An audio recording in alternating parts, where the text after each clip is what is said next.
جانم آشنا کردم، مرا از خود بدر کردی خداحافظ.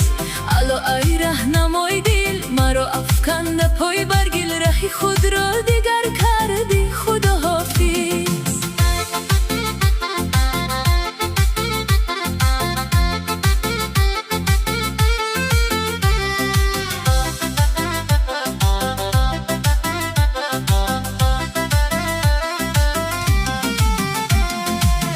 یاری کرده و من همچنان یارم تو را، دشمنی جانی و از جان دوستر دارم تو را.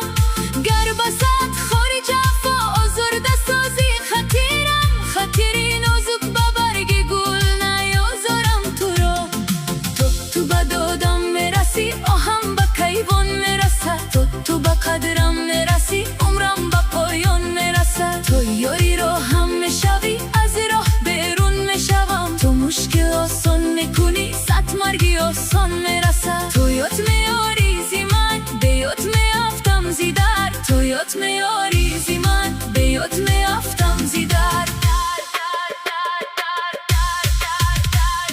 پزمانی تو هم، بله تو پزمانی دیگر، قربانی تو هم، بله تو قربانی دیگر.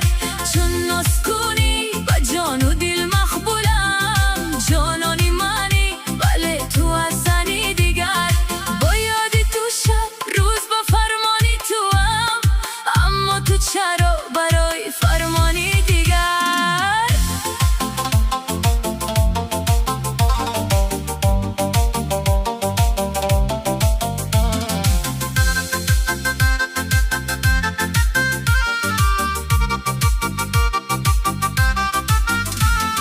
این شب من باز به آغوشی تو، اندر آغوشی صد و خط مرد عشق من جاوی بماند تا ابد، مهری تو اندر خیانت مرد مینویسم بر کتابی چشمی تو، با قلم های نگاهی گرمی خش.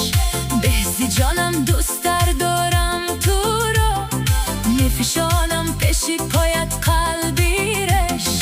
در آغوشت بسوزان آتشی من، به شرط سینت آتش بدارد. مگر در سینت خواهیشی جان سود، برایم هرچی خواهم آنچی دارد.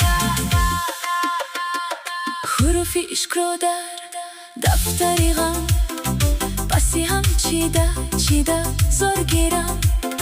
نماید نقشی روی یاری سرکش، قلم را بخری هده می سپارم.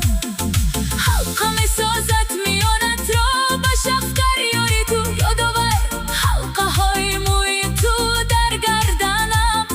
گر ببخشیند خط در بستری و از وصال، یادآور در جدایی ها با فرقت مردنم. بوسه های یار خشکی در لبانم بکنست، سبز گردد باز روز بوسه های دیگره. زندگی با سازهایش سوزهای در بغم، از بلای بگذرم آید بلای دیگره. چشم تو بر هم زدم، عمرم زیستی بگذشته است. گرچه دیدم لذت یک ده عذاب آمد مدام، باز من نومت شیطان است و بس. راهی خورشیدم بی پایم، روزا تا پیکی شام.